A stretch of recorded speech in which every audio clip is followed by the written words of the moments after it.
Hello बच्चों, आज हम आपको अध्याय 10 गुरुत्वाकर्षण ग्रेविटेशन पढ़ाएंगे। गुरुत्वाकर्षण इसमें सबसे पहला हेडिंग है जिसको इंग्लिश में ग्रेविटेशन बोलते हैं। देखिए बच्चों, यह है, मान लीजिए पृथ्वी, आपका पृथ्वी है यह। अब पृथ्वी से किसी भी वस्तु को ऊपर फेंकेंगे तो वह नीचे आएगा। यह वस्तु है एक, जैसे यह कलम है, अगर इसको हम ऊपर फेंक रहे हैं तो ये नीचे आ रहा है।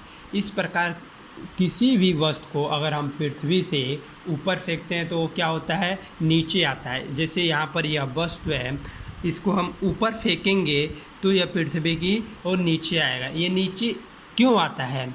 तो यह नीचे इसलिए आता है क्योंकि पृथ्वी इस पर एक बल लगाती है, अर्थात इसको एक बल लगाकर अपनी ओर खींचती है, इसलिए जो वस्तु है नीचे आएगा। आप कोई भी वस्तु फेंकिए, मेज, कुर्सी, डंडा, लकड़ी, आदमी, ट्रक, किसी भी चीज़ को अगर आप ऊपर फेंकेंगे तो वह नीचे ही आएगा। इसका कारण यह है कि पृथ्वी जो है वस्तु पर एक बल नीचे की दिशा में लगाती है, जिससे वस्तु नीचे आ जाता है। अब देखिए, न्यूटन का तृतीय नियम आप लोग जानते होंगे। तृतीय नियम न्यूटन का तृतीय नियम यह है कि प्रत्येक क्रिया के बराबर प्रतिक्रिया होता है। क्या होता है? प्रत्येक क्रिया के बराबर प्रतिक्रिया होती है। जैसे यह पृथ्वी इस वस्तु को अपनी ओर खींच रहा है तो यह वस्तु भी पृथ्वी को अपनी ओर ही खींचेगा, उतना ही बल से। तो यहाँ पर प्रश्न यह बनता है कि वस्तु खींच रहा है पृथ्वी को, तो पृथ्वी क्यों नहीं वस्तु की ओर जा रही है? तो इसका आंसर ये होगा, वस्तु का द्रव्यमान जो है पृथ्वी की द्रव्यमान से बहुत कम है, जिसके कारण यह पृथ्वी को अपनी ओर नहीं खींच पा रहा है। अगर पृथ्वी का द्रव्यमान बहुत कम होता और वस्तु का द्रव्यमान बहुत अधिक होता तो यह पृथ्वी को अपनी ओर खींच ले रहा है। वस्तु पृथ्वी की ओर इसलिए आ जा रहा है क्योंकि वस्तु का जो द्रव्यमान है पृथ्वी की तुलना में बहुत कम है। ठीक, यहाँ तक आप लोग समझ गए। इसी प्रकार ब्रह्मांड में प्रत्येक पिंड, मतलब कोई भी पिंड लीजिए, पिंड का मतलब हुआ वस्तु, प्रत्येक पिंड प्रत्येक दूसरे पिंड को अपनी ओर आकर्षित करता है। यह पिंड इसको अपनी ओर आकर्षित करेगा और यह पिंड इसको अपनी ओर आकर्षित करेगा। इसी को गुरुत्वाकर्षण कहते हैं। मतलब ब्रह्मांड में अगर हम दो पिंड रखें तो वह एक दूसरे को अपनी ओर आकर्षित करते हैं, इसी को गुरुत्वाकर्षण कहते हैं। जैसे यह कलम है, इस कलम को पृथ्वी आकर्षित कर रहा है तो यहाँ पर कौन सा बल लग रहा है? गुरुत्वाकर्षण। ये कापी इसको अपनी ओर आकर्षित कर रहा है तो यहाँ पर कौन सा बल लग रहा है? गुरुत्वाकर्षण। अब आप कहेंगे पृथ्वी जो है आकर्षित कर रहा है, ये तो मालूम चल रहा है, लेकिन यह बुक जो है इस कलम को कैसे आकर्षित कर रहा है यह नहीं मालूम चल रहा है। तो देखिए, इन दोनों के बीच जो बल है बहुत कम लग रहा है, लगभग शून्य मान सकते हैं, इतना कम है। और पृथ्वी और वस्तु की जब इस कलम की बात कर रहे हैं तो इनके बीच जो बल है अधिक लग रहा है, जिसके कारण पृथ्वी खींच ले रही है। और जब वस्तु बहुत हल्के हैं तो उनके बीच जो बल है बहुत कम लग रहा है, जिसके कारण जो है वो एक दूसरे को आकर्षित कर रहे हैं, लेकिन हमें अनुभव नहीं हो रहा है। तो अब गुरुत्वाकर्षण का आइए परिभाषा लिख लेते हैं। देखिए बच्चों, गुरुत्वाकर्षण का परिभाषा, ब्रह्मांड में प्रत्येक पिंड प्रत्येक दूसरे पिंड को अपनी ओर आकर्षित करता है, इसे गुरुत्वाकर्षण कहते हैं। जैसे पृथ्वी किसी वस्तु को अपनी ओर आकर्षित करता है तो वह वस्तु पृथ्वी की ओर खींचा जाता है। इसी प्रकार कोई भी वस्तु पृथ्वी को अपनी ओर आकर्षित करता है, लेकिन पृथ्वी जो है वस्तु की ओर खिंचाती नहीं, क्योंकि पृथ्वी का जो द्रव्यमान है बहुत अधिक है। इसी प्रकार कोई भी पिंड दूसरे पिंड को, अर्थात कोई भी वस्तु दूसरे पिंड को अपनी ओर आकर्षित करता है, यही गुरुत्वाकर्षण है। जब हल्के पिंड होते हैं तो उनमें आकर्षण बल जो होता है दिखाई नहीं देता, अनुभव नहीं होता है, अर्थात दिखाई नहीं देता है मान लीजिए। लेकिन जब वही पृथ्वी आ जाती है, चंद्रमा आ जाते हैं, तो ये बहुत भारी पिंड, इनके द्रव्यमान बहुत अधिक है, तो वहाँ पर गुरुत्वाकर्षण बल जो है बहुत अधिक कार्य करता है, जिसके कारण हमें उसका अनुभव होता है। अब बच्चों हम जानेंगे न्यूटन के गुरुत्वाकर्षण का सार्वत्रिक नियम। यह दूसरा हेडिंग है। न्यूटन ने गुरुत्वाकर्षण के संबंध में एक नियम दिया जिसे न्यूटन के गुरुत्वाकर्षण का नियम कहते हैं। अब सार्वत्रिक का मतलब यह जो नियम सब जगह अप्लाई होता है उसे ही सार्वत्रिक कहते हैं। सार्वत्रिक मतलब सभी जगह लगने वाले नियम को सार्वत्रिक नियम कहते हैं। अब देखिए न्यूटन ने कहा यदि दो पिंड है, जैसे एक पिंड यह हो गया, एक पिंड यह हो गया, और इनके बीच की दूरी मान लेते हैं कितना है, r है। इनके बीच की दूरी r, इसका द्रव्यमान m1 है, इसका द्रव्यमान m2 है। न्यूटन ने कहा इन दोनों पिंडों के बीच लगने वाला गुरुत्वाकर्षण बल जो है, मान लेते हैं जो बल है F, यह अनुक्रमानुपाती होता है दोनों पिंडों के द्रव्यमानों के गुणनफल, मतलब गुणा करें इन दोनों पिंडों के द्रव्यमानों का, ठीक। और इनके बीच की जो दूरी है के वर्ग के व्युत्क्रमानुपाती होता है। इनके बीच की दूरी के वर्ग के व्युत्क्रमानुपाती होता है। यह अनुक्रमानुपाती का नियत चिन्ह है, और यह व्युत्क्रमानुपाती में बस बट्टा में लिखते हैं वही चीज़, एक के बट्टा में लिख देते हैं, उसी का मतलब हो जाता है व्युत्क्रमानुपाती। तो न्यूटन ने क्या कहा, दो पिंडों के बीच कार्य करने वाला गुरुत्वाकर्षण बल दोनों पिंडों के द्रव्यमानों के गुणनफल के अनुक्रमानुपाती तथा उनके बीच की दूरी के वर्ग का मतलब स्क्वायर के व्युत्क्रमानुपाती होता है। इसे ही हम क्या कहते हैं, न्यूटन के गुरुत्वाकर्षण का सार्वत्रिक नियम। अब इन दोनों को मिलाकर लिखने पर, दोनों को मिलाकर लिखने पर, दोनों को मिलाने पर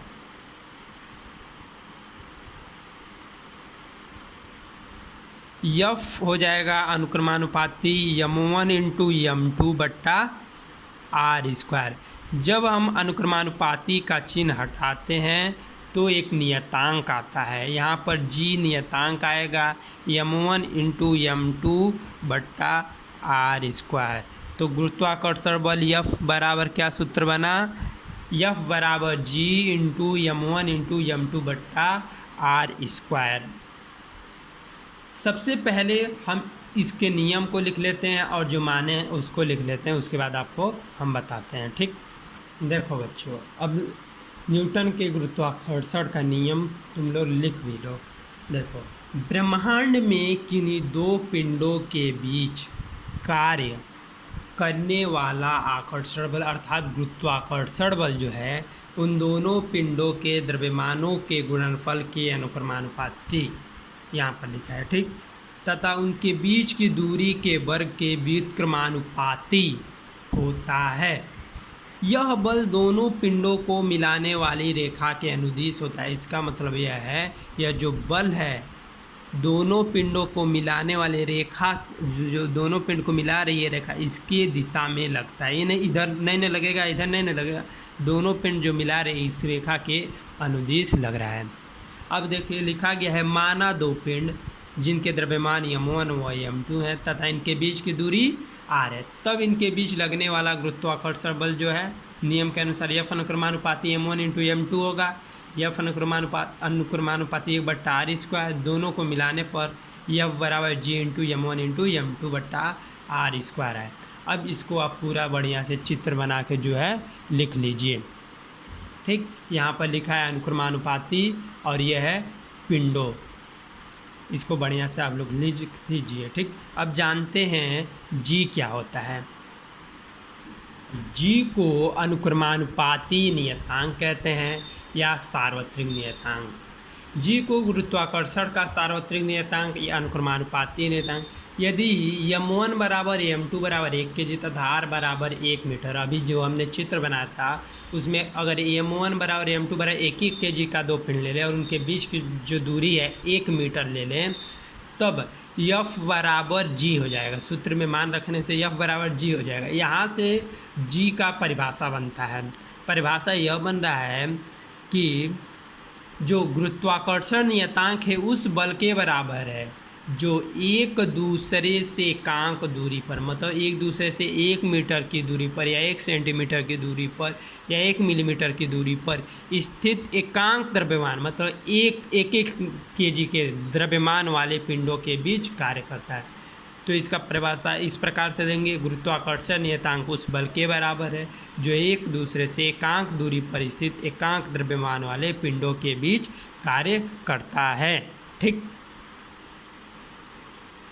बच्चों, जी का मान 6.67 × 10⁻⁻11 न्यूटन मीटर स्क्वायर प्रति किग्रा स्क्वायर है।